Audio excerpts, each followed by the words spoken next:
제가 말씀드릴 내용은 서니컬 프레임에 대한 내용인데요. 앞에 주제와 약간 겹치는 부분이 있는데 저는 이제 수술 전에 실제 뭐 레디올로지하고 수술 프레임에 굉장히 중요한 비중을 차지하는 컴퓨터 어시스티드 PSI나 내비게이션 얘기를 좀 하도록 하겠습니다.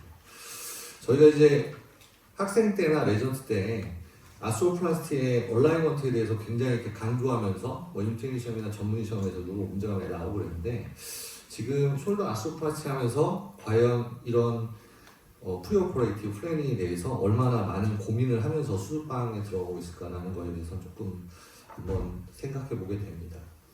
앞에 말씀해 주셨지만 만약에 리버스 토탈 숄더의 꼴이라는 거를 단 한 줄로 정리하면 뭐라고 정의할 수 있을까요에 대해서는 아마 여러 선생님들이 다 다른 답을 하시겠지만 저는 프리오퍼레이티브에 비해서 포스트 오퍼레이티브에 글레노 휴메랄 조인트의 라인 바깥으로 최대한 많은 델토이드 워스를 보내는 것이 골이 아닐까라고 한번 정의를 해봤고요.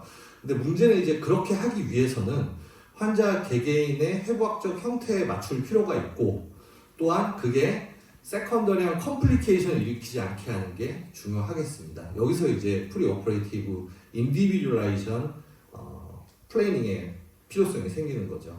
그래서 그 알고리즘에 대해서는 사실 오주환 선생님께서 2023년에 굉장히 깔끔한 표를 정리를 해주셨는데 저희가 리버스 토탈 숄더 아스트로플라스티는 기본적으로 메디알라이제이션을 기본으로 합니다. 그래서 처음 시작하게 된 게 슈도파라리스에 있는 환자들을 대상으로 했으니까 아까 다 말씀드린 이제 MG, MH를 하는 게 기본적으로 필요하고요.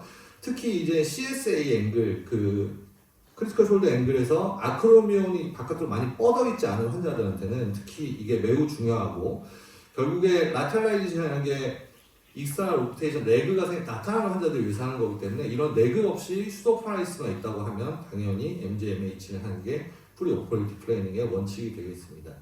근데 문제는 슈도파라리스가 있으면서 CSA가 아크로미 바깥으로 훅 많이 튀어나오는 사람들이 있고요. 이 CSA가 크면서 센터 투 아크로미 디스턴스가 또 유독 큰 환자들이 있습니다. 그래서 이런 환자들은 결국에 이 얼라이먼트를 잘 맞추지 않으면은 AB적성 임피지먼트가 발생하게 되거든요.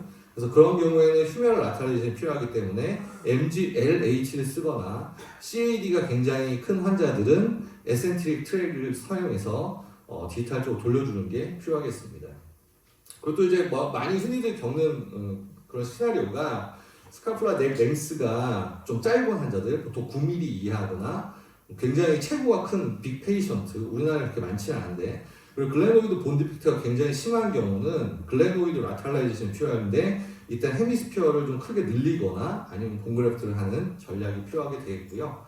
그리고 이제 이걸 위해서는 저희가 각 임플란트들의 특성을 잘 이해를 해야 되는데 코렌텍, 지제오, 이그젝텍, 리마, 스트라이커 지금 나와 있는 어베일러블한 임플란트들의 베이스 플레이트의 사이즈와 그 다음에 백사이드 지오메트리 그리고 오그멘테이션 어디까지 가능한지를 알고 계시면서 여기에 맞는 임플란트를 셀렉션 하시는 것이 중요하겠고 추가로 헤미스피어도 다 모양이 틀리기 때문에 글레노스피어의 다이아미터가 36, 38, 42 라테럴 옵셋이 0에서 4 인피리어 옵셋이 있는지 없는지 이것들을 잘 알고 어플리케이션 하시는 게 중요하겠습니다. 그리고 프리오퍼레이티브 플래닝만큼 되게 중요한 게 수술 뒤에 엑스레이를 보고 휴메랄 라테랄리제이션이 과연 아크로미온에서 얼마큼 많이 나왔는지 아크로미온 그레이터 튜버러시티 앵글로 라테랄이 많이 열려서 임피지먼트가 적게 되는 이 많이 열리는 것도 되게 중요하고요. 그 다음에 인클리네이션과 마찬가지로 리버스 아스트로플라스티 앵글이라 해서 다운워드로 이렇게 디지털라이즈 되면서 부딪힐 확률이 적어주는 거를 다시 이렇게 리뷰를 해보는 것이 프리오퍼레이티브 플래닝을 좀 더 이렇게 강화시키는 데 도움이 많이 되는 것 같습니다. 베스트 얼라이먼트라는 건 숄더에도 간과되는 그런 경향이 있지만 코렉트 포지셔닝이 굉장히 중요한 거는 이 버전이나 슬롭의 컨트롤이 매우 중요하다는 걸 알고 있고 저희가 또 글레노이드 중에서 약 한 40% 정도가 디포머티를 어떻게든 가지고 있기 때문에 이게 클리니컬 리절트와 롱기버티에 크게 작용한다는 거는 이미 잘 알려진 사실입니다. 그래서 이런 말이 있는데 정말 이제 고수면 모르시겠지만 이게 항상 프리오퍼레이티브 플래닝과 얼라이먼트에 대해서 걱정을 가지는 게 좋을 것 같고요. 이 CAS에서 논문이 굉장히 많이 나와 있는데 간략하게 요약해 보도록 하겠습니다. 처음에 얼라이먼트에 대한 얘기가 굉장히 많이 나온 거는 리버스보다는 이제 토탈 숄더에서 논문들이 많이 나왔고요. 2016년에 토탈 숄더 17케이스, 평균 연령 71세를 대상으로 이제 YC그룹에서 PSI를 썼는데 이 결과가 굉장히 드라마틱하게 좋게 나왔습니다. 그래서 보시면 엔트리 포인트는 0.1mm, 그 다음에 버티칼 플레인에서 0.8mm, 글래노이드 오리엔테이션 3.4도, 그 다음에 인클리네이션 1.8도 밖에 차이가 안 나는 굉장히 아주 좋은 결과를 보고를 했고요. 그리고 이제 2022년에는 35케이스 바이오메 시그니처를 썼는데 PSI가 옵티멀 베이스 플레이트 포지셔닝이라 해서 아웃라이어가 굉장히 작은 안쪽에 들어가는 비율이 굉장히 높게 나타났다라고 했고, 2019년에는 조금 재밌는 논문인데 내비게이션과 PSI 그리고 슈먼이 한 거를 비교를 해보니까 PSI가 슈먼보다 훨씬 낮고, 내비게이션하고 PSI 차이가 보이는 건 좀 의외인데요. 내비게이션은 아무래도 뭐 트래킹 마커나 이런 거 설치할 때 사람의 손을 한 번은 거치게 되는 구조이기 때문에 약간의 차이가 있는 것 같습니다. 그래서 비교를 해보면 사람이 하나, 컴퓨터 어시스트를 하나, 엔트리 포인트를 잡는 데 사실 큰 문제가 없는 것 같습니다. 저희가 눈으로 보이는 부분이니까요. 로테이션도 차이가 있는데 아주 큰 차이 안 나고, 제일 차이를 많이 보이는 거는 버전, 특히 이제 인클리네이션인데, 저희가 환자가 누워있는 상태에서 인클리네이션을 다운워드로 한 10도 정도 줘야 된다, 이렇게 리밍을 하자라고 해도 막상 수술 뒤에 엑스레이나 CT를 찍어보면 인클리네이션이 완전히 틀린 경우가 굉장히 많이 있습니다. 그래서 사실 이거는 숙련이 되면은 좋아질 수는 있지만, 사실 글래노이드만 보고 인클리네이션과 버전을 정확하게 맞추는 거는 아무리 익스퍼트한 분이라도 굉장히 좀 어려운 문제인 것 같습니다. 그래서 이제 그 옵티멀 포지셔닝에 대한 정의가 저희가 이제 목표로 하는 엑시스의 5도 이하로 정확성을 맞추는 건데, CAS를 쓰면은 이 확률이 90% 이상이다라고 보고한 논문도 있었고요. 케이스 보여드리고 마치도록 하겠습니다. 여자 82세 환자인데요. 글래노이드 에로전 굉장히 심하고, 사실 리버스를 해도 되나 싶은 케이스였는데 환자분이 굉장히 너무 심통도 심하고 해서 리버스 아스코바스티하고 3개월 지났는데 뭐 이런 정도.